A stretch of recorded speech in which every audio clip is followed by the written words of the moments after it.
Oh putain, ça. Alors, minute humour.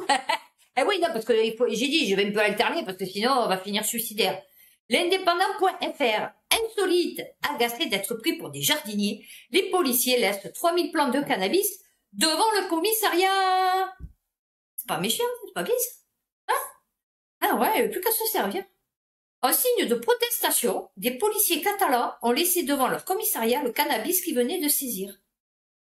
C'est pour dénoncer la gestion désastreuse de la lutte contre les plantations de cannabis que des policiers catalans ont laissé devant des commissariats de la région des plants à peine saisis. Parce qu'avant, ils trouvaient des petits pots, vous voyez.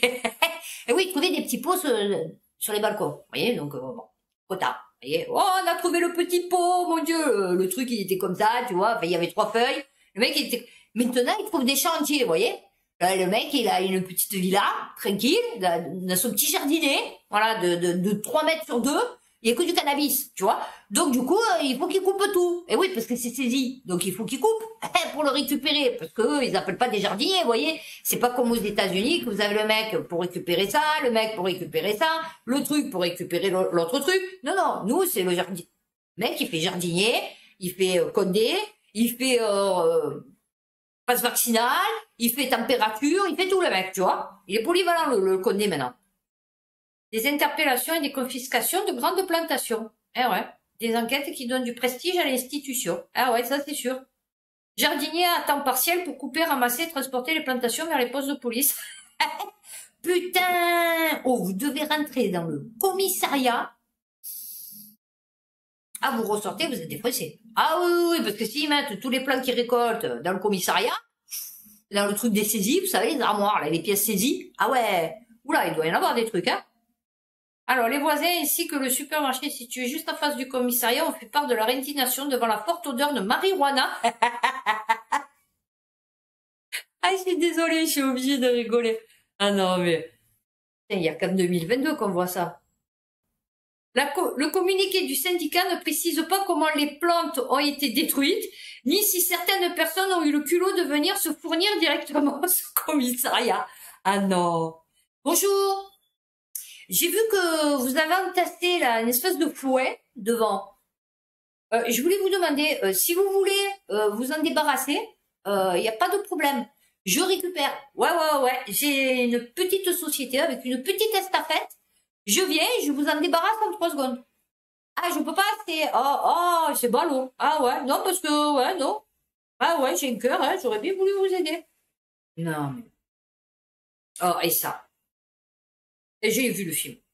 Omar m'a tué, vous savez.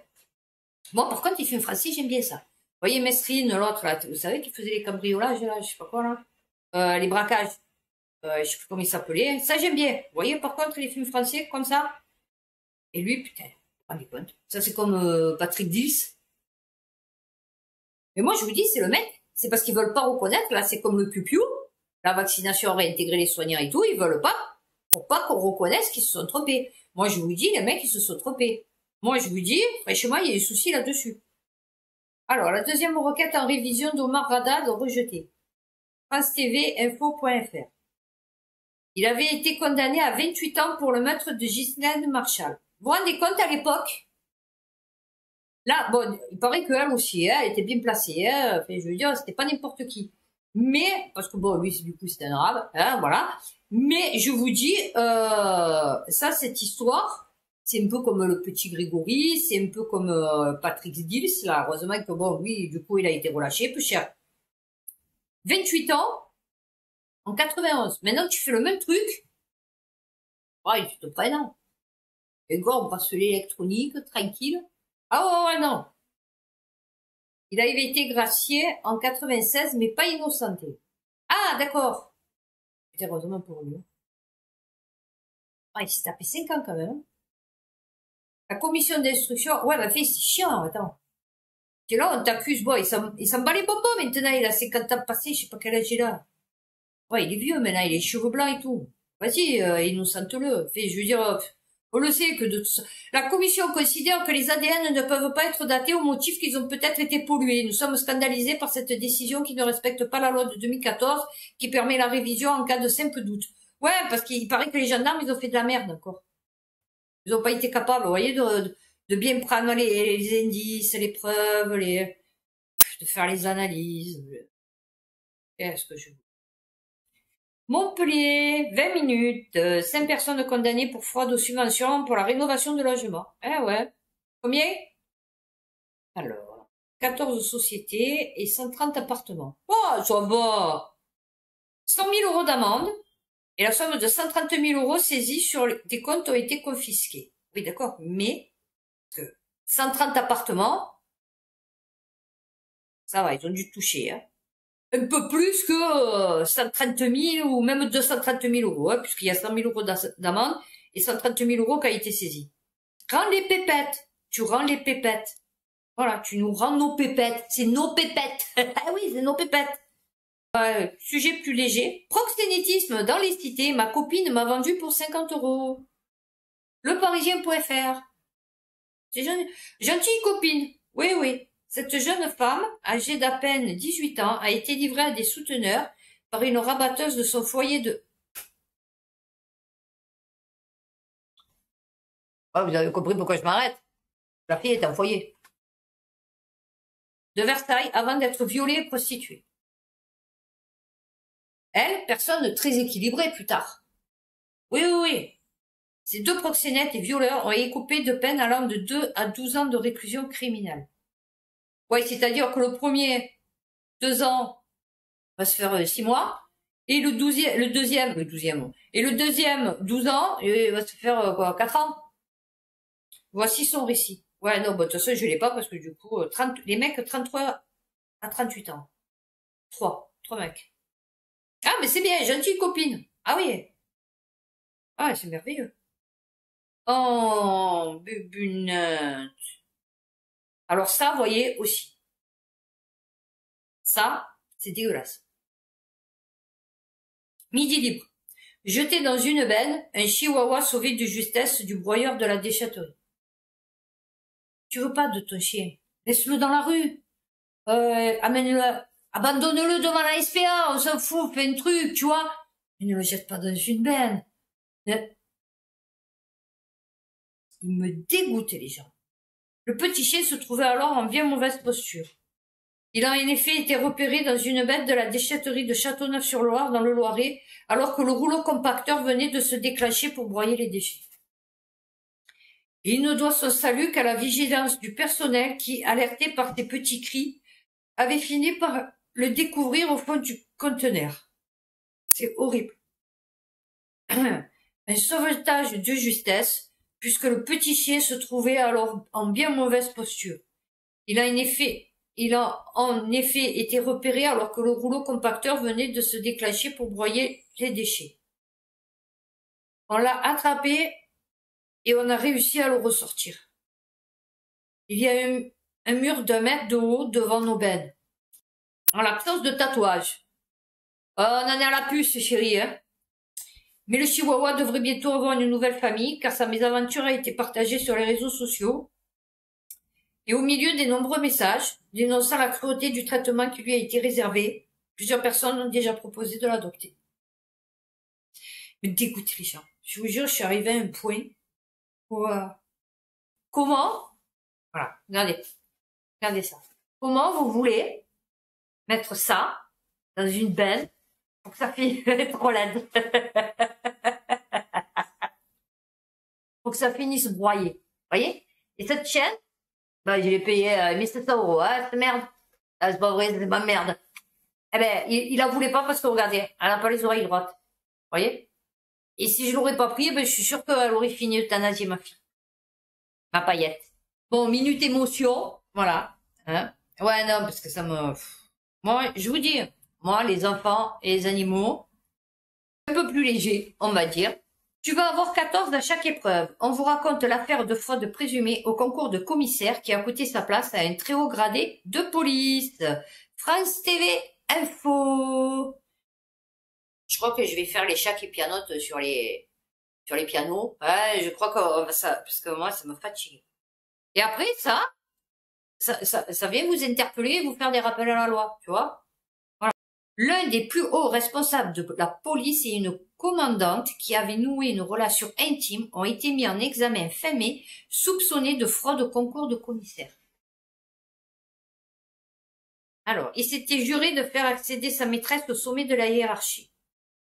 Une épreuve théoriquement, encore une théorie, fondée sur l'expérience et la méritocratie.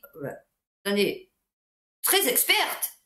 Et méritocratie, ah oui, parce que vu la tête qu'il a, ah oui, tu y vas au mérite, hein, moi je te le dis, hein, oula. Ah oui, oui, oui, tu la mérites la truc, tu vois, parce que pour te taper un truc pareil, alors que les 2 suspects aussi mis en examen pour fraude à un concours public sont convoqués le lundi 17, membres du jury dénigrés, puis évincés, seuil d'admissibilité revu pour écarter un nombre conséquent d'officiers, jusqu'à des corrigés modifiés pour coller au près aux réponses de la candidate. Oh, bah ça va. Oh, c'est comme si j'étais un sorcier. Oh ouais, parce qu'il est trop beau gosse. Oh, ouais, j'ai trouvé le bombasse, le mec. Ah ouais. Non, non, mais tu vois la tête qu'il a? Ah, je vous montre la tête qu'il a ou ça se passe comment? Allez, je vous montre la tête qu'il a.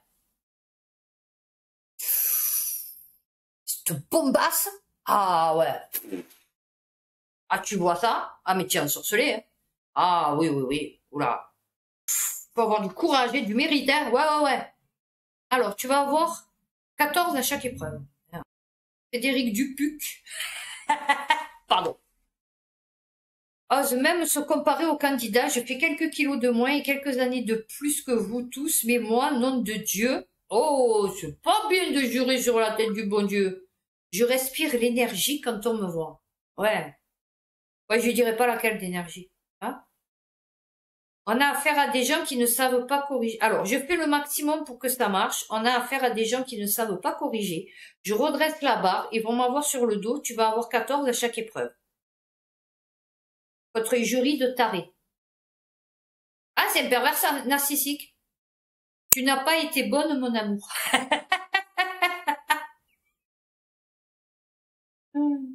J'éliminerai quand même 4 connards de plus. Ah ouais, il a une bonne opinion de tout le monde, lui, hein. Ah bah du coup, le concours, il a été annulé. Ah bah c'est bien. Alors, on va voir ce qu'il dit pour se défendre. J'ai commis une faute, c'est vrai, mais ce n'est vraiment qu'une parcelle regrettable regrettée. Une petite parcelle. Ah oui, c'est juste une petite parcelle de tout ce que tu as fait. Ah oui. Que tu reconnais, que tu regrettes et qu'on a connu. Du coup, qui est regrettable et que tu as regretté. Mais c'est une petite parcelle, tu viens de le dire. Alors, Faiza Abdelouab affirme n'avoir jamais sollicité Monsieur Dupuc pour obtenir des sujets. C'est lui qui me les a donnés spontanément. En larmes, elle évoque une relation sous l'emprise d'un supérieur hiérarchique. Oui, bah oui.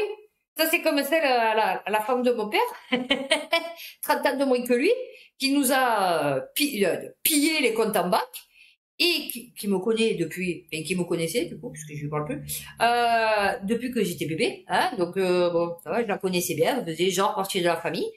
Et elle m'a dit, oui, mais tu comprends, c'est ton père qui m'a donné la permission. Voilà, il m'a dit, si tu veux, sers-toi, jusqu'à plus soif. Donc je l'ai fait. Ah ouais, c'est pas de ma faute, j'étais sous son emprise, peu cher, me faisait de la peine.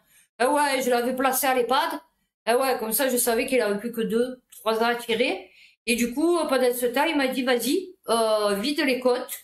Je te permets. Et donc, vu que j'ai eu sa permission, ben, je me suis pas gênée. Ah ouais, voilà. Ah ouais, non, c'est sûr. Zone interdite, M6, lanceur d'alerte. Ah oui, parce que... Sur le nouveau scandale des enfants placés. Qu'est-ce que je vous disais? Non, je vous disais pas ça. Je vous disais pas que c'est de la merde de prendre les enfants, de les placer dans des foyers. Moi, je le vois, hein. Le père de mes enfants, plus ses 2 sœurs, ils ont des problèmes. Hein. Du coup, qu'ils ont quand même pas eu une vie, vous voyez, parce que moi, ma famille était pourrie. Et tant bien que mal, j'ai eu une structure, vous voyez, un père, une mère, une maison. Enfin bon, même que c'était le bordel, le feu. Enfin bon. Mais j'avais quand même une structure, vous voyez, je faisais Noël chez ma tante, il y avait ma grand-mère, vous voyez, on avait quand même une vie de famille normale, vous voyez, extérieurement. Et quand vous commencez à faire les foyers, quand je vois le père de mes enfants et mes 2 ex-belles-sœurs, ah ouais, là-dedans, c'est... ah, ça tourne pas rond, hein. Je vous le dis, hein. Ils ont des soucis, hein. Déjà, ils ont des soucis, l'autre est alcoolique, l'autre est alcoolique et alcoolique. Oui, 2 fois. Ouais. Au carré. Ouais, il y en a une, c'est simple, et l'autre, c'est alcoolique au carré. Et le père de mes enfants, il est pas fini, hein, moi, je vous le dis, hein. Alors, dans le foyer de garçons de Seine-Saint-Denis, en revanche, les murs ont été repeints, mais rien n'est proposé aux adolescents. Et vous voulez que ces minots, une fois adultes, ils aient une vie, on va dire, normale. Ils traitent leurs enfants normalement, socialement, ils se comportent normalement, enfin, normalement, façon de parler, mais 10 000 à être logés dans des chambres sommaires, pratiquement cloîtrées, sans perspective à court terme. Pour ça, je vous dis, vous savez, moi, dans mon malheur, j'ai eu de la chance. Heureusement que je suis née dans une famille qui avait de l'argent. Parce que je serais née dans la même famille, mais sans argent. Ah, mais j'étais en foyer. Ah oui, oui, oui. Ah, je serais partie en foyer. Oula. Et ma vie, elle aurait été vraiment pourrie de chez pourrie, hein. Là, tant bien que mal, j'avais quand même, vous voyez, on partait en Ardèche, j'avais les vacances, je pouvais sortir, j'avais la villa avec la piscine, j'avais le studio à la neige, je partais à faire du ski, vous voyez, bon, quand même, il y avait des trucs qui me permettaient un peu de, vous voyez, de souffler. Mais si j'aurais pas eu tout ça, que j'aurais été enfermée comme mes enfants dans un T2 devant une passerelle, avec mes parents, mais c'était mort, c'était fini, je finissais en foyer. Des images et des situations, bon, déjà, je serais pas née parce que ma mère ne serait pas tapé un mec qui avait pas de l'argent. Bon, donc, du coup, déjà, je serais pas née. Mais bon, des images et des situations qui ne peuvent que choquer. Ah oui, bien sûr. On y voit des images et des situations qui ne peuvent que choquer, que je qualifie d'inacceptables. Ouais, c'est sûr. Ah, depuis le tournage, des choses ont changé. Une loi est passée en février. Ouais, comme s'il allait l'appliquer. Putain, tu peux y aller. Tu peux te gratter, je te le dis. L'hémorragie a commencé. Sauf que 10 000 jeunes logés en hôtel ne peuvent être pris en charge ailleurs en un claquement de doigts. Eh ouais.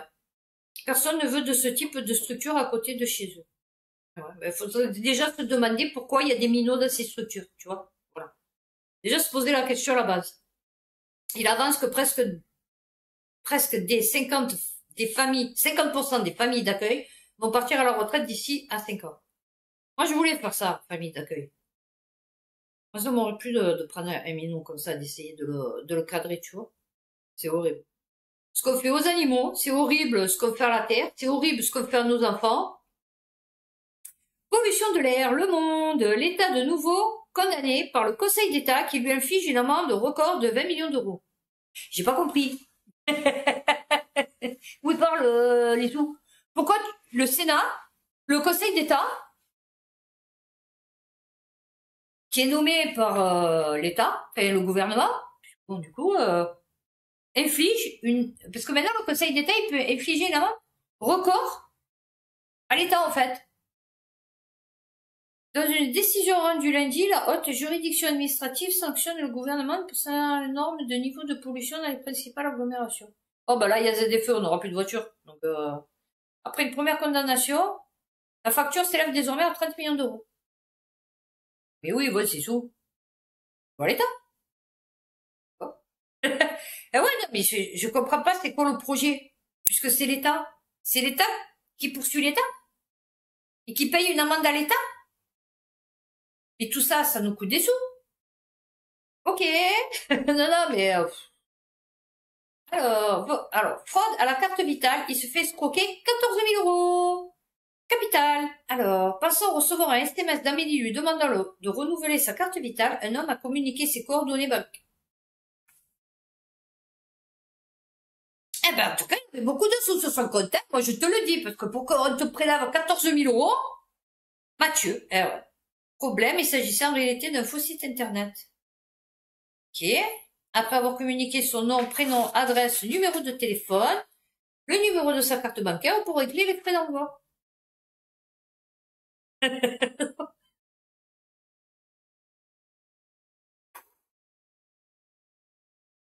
Je vais me mettre à l'alcool, je crois. Ouais, je crois que je vais me mettre à l'alcool. Ouais, non, parce que là, c'est plus possible. Mais les frais d'envoi de quoi? Depuis quand tu payes les frais d'envoi d'un courrier de la Sécu, en fait? Déjà, logiquement, tu vas sur ton compte, tu reçois des trucs. Bon, quand tu vas, parce que du coup, et sinon, au pire des cas, tu le reçois à la maison, le courrier. Tu payes pas des frais d'envoi pour recevoir un courrier de la Sécu. Depuis quand? Bon, le mec, il a jamais été à la Sécu, ou c'est quoi son délire? Première surprise, le système d'authentification renforcé sur mobile de sa banque, la caisse d'épargne, ne se déclenche pas lors de la validation du paiement. La semaine se passe, je n'ai pas de problème particulier, aucun débit anormal sur mon compte. Puis, une semaine plus tard, il reçoit un appel inquiétant d'un soi-disant conseiller de la plateforme de sécurité de sa banque. Il vient de bloquer des opérations suspectes sur son compte pour un montant de près de 12 000 €. Son interlocuteur lui demande si un élément pouvait lui faire penser à une escroquerie. Mathieu lui parle alors du message d'Amélie, ce quoi le conseiller lui répond qu'il s'agit d'une arnaque fréquente, mais se veut rassurant. Il est parvenu à bloquer 3 opérations en ligne pour un total de 7 500 €, mais pas un paiement dans un magasin physique de 4 400 €. Pour que la victime soit remboursée, lui demande d'augmenter son plafond de retrait au maximum.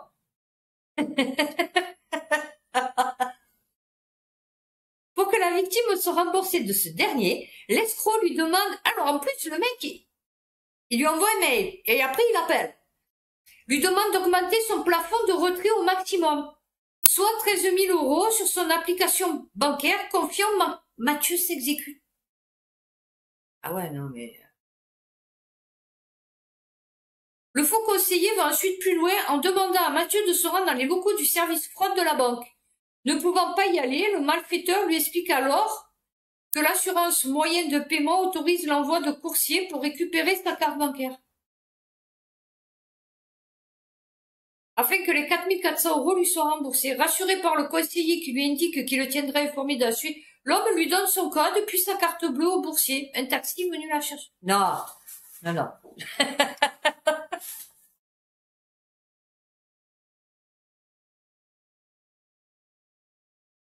Franchement, vous en avez pas marre, en fait. Mathieu, mon cher Mathieu. Mais Dieu, tu connais, mon père me disait, il y a quoi qui se lève tous les matins. Ah ouais. Ah bah, tu en fais partie. Ah ouais. Les racistes, ils seront contents. 12 personnes jugées pour avoir détourné plus de 560 000 € d'aide aux demandeurs d'asile. 12 membres présumés de 2 filières d'immigration clandestine. Asseyez-vous. Ça va, vous êtes bien installés? C'est bon? 12 membres présumés de 2 filières d'immigration clandestine, l'une ukrainienne, l'autre moldave. Soupçonnés d'avoir détourné plus de 560 000 € d'allocations pour demandeurs d'asile. Eh ouais, c'est ça rasé. Putain, ces bougnoules et ces bambous-là.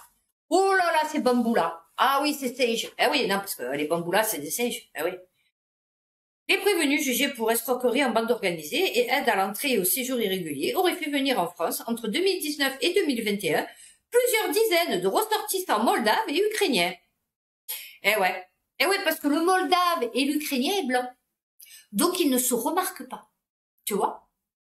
Quand tu es sur une place, et que il y a une vingtaine de personnes, et que sur ces 20 personnes, il y a 20 blancs, le 3/4 des Français va croire qu'il y a 20 Français. D'accord? Ouais, c'est, voilà.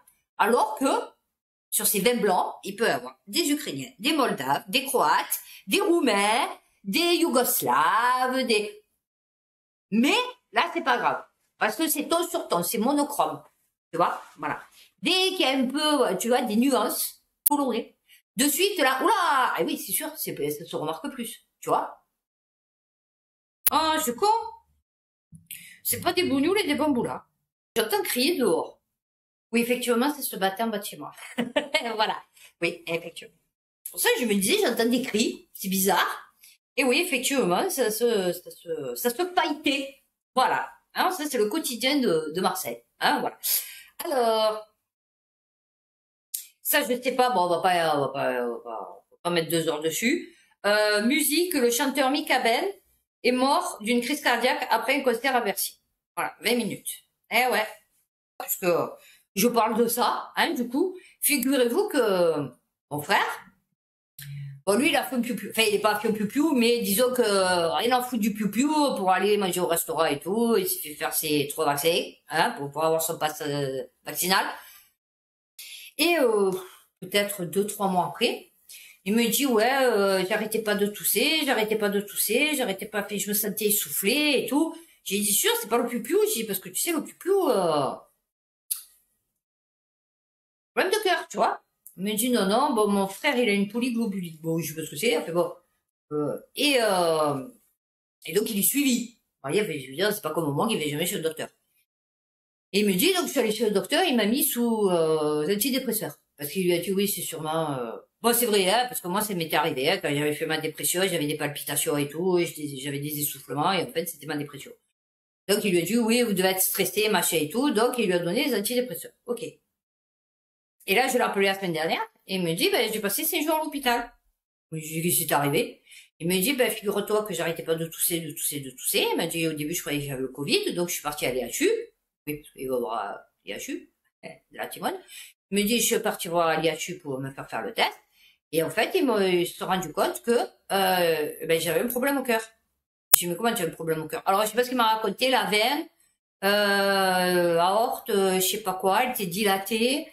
C'est maximum 55, il était à 51. Enfin, donc, du coup, il a une dizaine de médicaments à prendre par jour. Et il a une rééducation pour son cœur. Enfin, voilà. Donc, j'ai dit, tu sais que c'est sûrement le plus. Il m'a dit, ouais, mais de toute façon, maintenant, c'est fait. Ouais, il a trop flippé. Et sa femme, ben, depuis 2-3 mois, ben, elle a ses menstruations quotidiennement. Voilà. Et ce gynécologue lui a dit... ouais, oh non, je sais pas, on peut rien faire. Voilà. Alors, là, il parle de l'affaire de Lola et de Darmanin, mais putain, j'ai pas la suite. Alors, le mec, il... Ah, ben non, j'ai la fin. Ah, ben je crois qu'il y en a une qui est morte, là aussi, peu cher. Vanessa, c'était un francocide? Il a ouvert sa bouche, Zemmour? Il a ouvert sa gueule? Non, non, parce que moi, j'aimerais bien savoir. Alors, quelqu'un qui pense bien, un jour l'année dernière, partisan du monde. Ouais, j'ai pas la fin. Mais bon, il dit toute la France horrifiée, pas toute la France, pas Darmanin. Ça, c'est atlantico.fr. Ah non, mais ils sont pas les bonbons, Darmanin. myMag.com. Blackface dans TPP, ce dossier compromettant refait surface.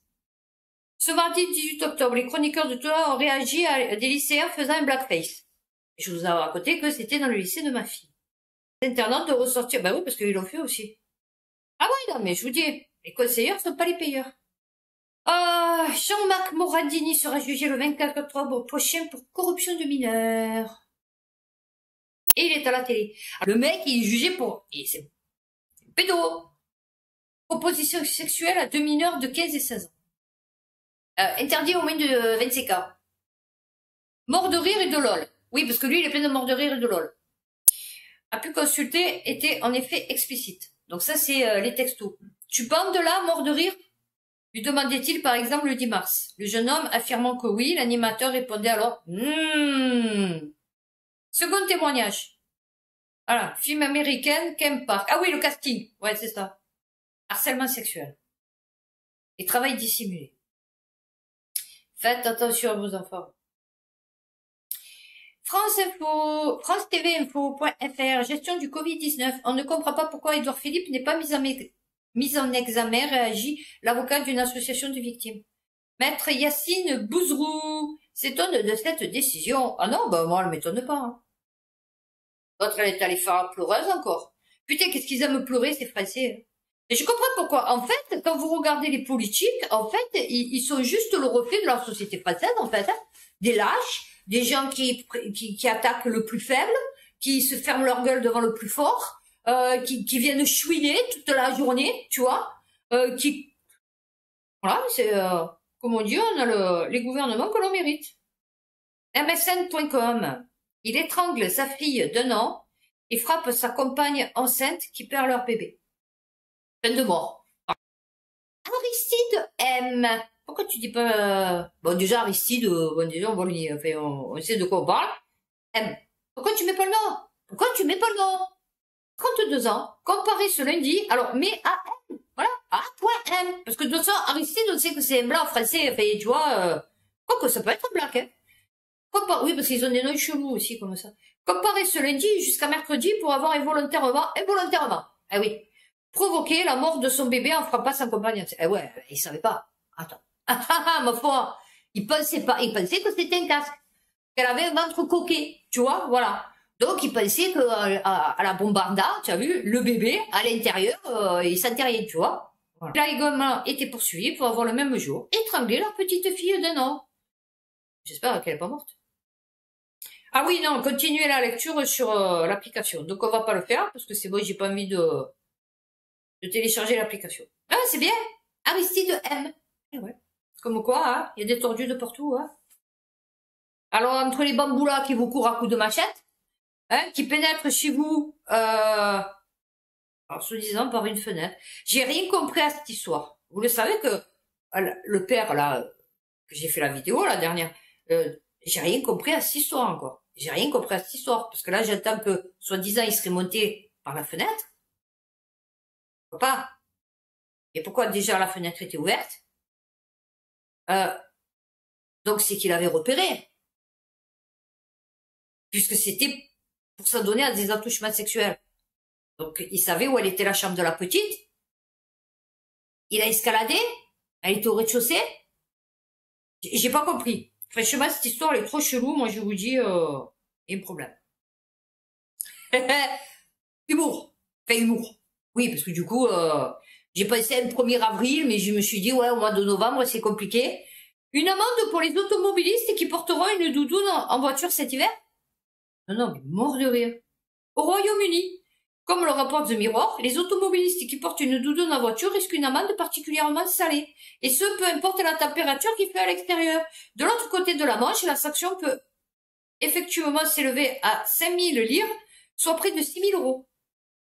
Ils ont un problème, ces Anglais. Moi, je vous dis, hein. Non, mais... Ah non, mais fait mort de rire. Alors déjà, tu n'as plus le droit de conduire à claquette. Déjà, tu n'as plus le droit de écouter de la musique forte. Déjà, tu n'as plus le droit de fumer. Non, mais c'est ta voiture, en fait, tu vois. Non, tu n'as plus le droit de rien faire. Accident de chasse. France Nature Environnement trouve normal que les chasseurs fassent des tests d'alcoolémie comme les conducteurs de la route. France TV Info. Ben ouais. Oh putain, vous vous rappelez, est-ce que je les ai connus? Ah ouais. Parce que y a le boy chasseur. Oh, le boy chasseur, il voit le truc, il tire. Et puis, vous avez le mauvais chasseur, et le mauvais chasseur, et voit le truc, et il tire. Oh putain, que ça me faisait rire. J'ai lu l'intégrale. L'association salue la volonté de créer un délit d'alcoolémie. Ah ouais, c'est grave. Ouais, mais ils devraient le faire sur les condés aussi. Puis sur les pompiers, sur les gendarmes, sur tout le monde, en fait. Parce que moi, je vous dis, qu'est-ce qu'il y en a des condés défoncés, putain. Ils sortent de l'apéro, qu'après ils prennent le service. Enfin, surtout nous à Marseille, après à Paris, je sais pas. Mais nous, oh putain. Alors attendez, celle-là, je vais la garder.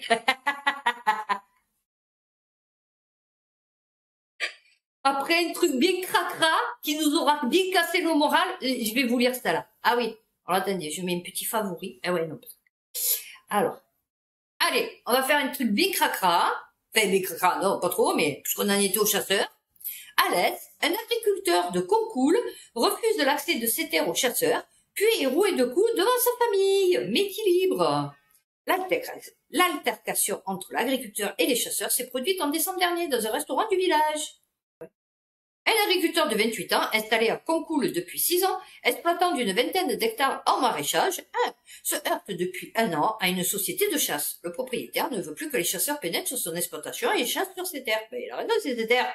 En novembre 2021, un incident se produit. L'agriculteur constate que les chasseurs sont garés devant son parc à chevaux et bloquent le passage.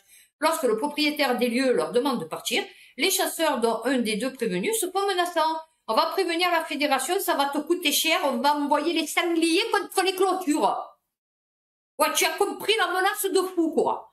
On va t'envoyer des sangliers contre tes clôtures. 1 mois plus tard, en décembre 2021, ce simple litige lié à la chasse va prendre un tour plus dramatique. Alors qu'il dîne en famille dans un restaurant du village, le jeune agriculteur est pris à partie par les 2 frères avec qui il avait déjà eu maille à partir. Une trop grande quantité d'alcool absorbée à l'apéro, le contentieux lié au droit de chasse, des mots qui dépassent les pensées, et les 2 frères sautent sur l'agriculteur, entouré de sa famille, et le roue de coups. Les insultes et les menaces de mort fusent. Toi, t'es mort, on va te crever, t'es fini, t'es cuit. Donc, ils n'arrêtent pas les hostilités.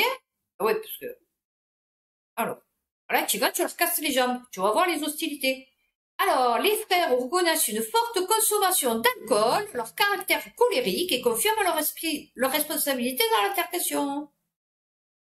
À hasard du calendrier, le 10 octobre, soit quelques jours après l'audience de CRPC, le même responsable de la société de chasse municipale ainsi qu'un autre membre de sa famille étaient convoqués devant le tribunal de police d'Alès pour une infraction liée au non-respect des règles de sécurité pendant la chasse. En l'occurrence, le projectile d'un tir non fichant, c'est-à-dire pas orienté vers le son, a touché le véhicule d'un autre chasseur garé à proximité. Sur l'amende, 90 €. Il comptait me donner plus pour des écouteurs dans un casque. Ah bah c'est bien. Non, mais il n'y a pas eu de problème d'alcool chez les autres. Oh, parce qu'il y a les mauvais chasseurs et puis il y a les bons chasseurs. Ah ouais.